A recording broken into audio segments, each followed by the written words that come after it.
যে পরিস্থিতি রাজনৈতিক, সামাজিক এবং আমাদের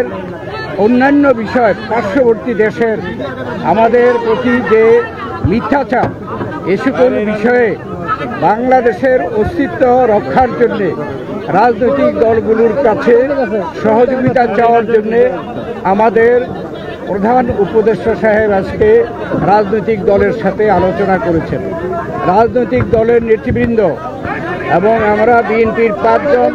এখানে উপস্থিত ছিলাম। আমাদের সকলেই একই ধরনের মন্তব্য যে আজকে বাংলাদেশের অস্তিত্ব রক্ষার জন্য যেই বাংলাদেশ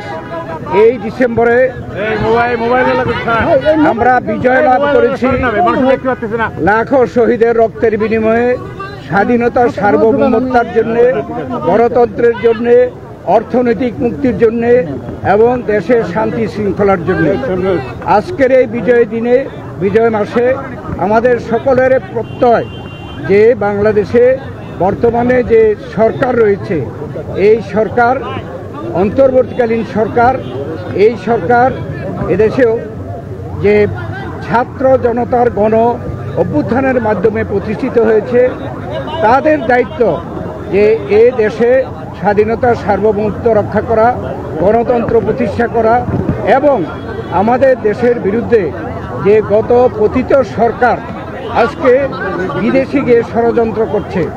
এবং বিদেশে যে সকল দেশ সেই পতিত সরকারের, ফ্যাসিস্ট সরকারের সহযোগিতা করছে, তাদের বিরুদ্ধে সকলে কিন্তু ঐক্যমত প্রকাশ করে ধর্মকে ব্যবহার করে যে একটা বিভেদ সৃষ্টি করছে এবং এই যে ষড়যন্ত্র হচ্ছে, এটা বাংলাদেশের জনগণের মধ্যে বিভেদ সৃষ্টি করার জন্য অপচেষ্টা হচ্ছে। অতএব আমরা সরকারের সাথে ঐক্যমত প্রকাশ করেছি যে আমরা সকলে জনগণ যেমনিভাবে জুলাই আগস্টে ছাত্র জনতার গণ অভ্যুত্থানের মাধ্যমে এই ফ্যাসিস্ট সরকারকে বিদায় করা হয়েছে, তাদের এবং তাদেরকে যারা সহযোগিতা করছে, যাদের ষড়যন্ত্রকে, সেইভাবেই এদেশের ছাত্র জনতা সকলে মিলে এই ষড়যন্ত্রকে আমরা সকলে মোকাবেলা করব, এই প্রত্যাশা আমরা সকলে ব্যক্ত করছি। এবং মাননীয় প্রধান উপদেষ্টা বলেছেন জাতীয় ঐক্য সৃষ্টি করার জন্যে তিনি যথাযথ পদক্ষেপ গ্রহণ করবেন। আজকে রাজনৈতিক দলগুলো যারা আমরা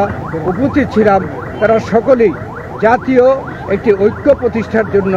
আমরা একমত হয়েছি। নির্বাচন নিয়ে কিছু বলেছেন আপনারা? আমরা নির্বাচন সম্পর্কেও বলেছি যে এই সরকার ওয়াদাবদ্ধ যে জনগণের অধিকারকে ফিরিয়ে দেওয়ার, তাই আমরা বলেছি যে অতি দ্রুত সংস্কার সাধন করে নির্বাচনের জন্য একটি রোডম্যাপ দেওয়া, যাতে করে জনগণ একটি রোডম্যাপ পেলে নির্বাচনমুখী হয়ে গেলে যে সকল ষড়যন্ত্র এখন আপনারা দেখতে পাচ্ছেন, এইসব ষড়যন্ত্র আর কেউ করতে সাহস পাবে না। ধন্যবাদ।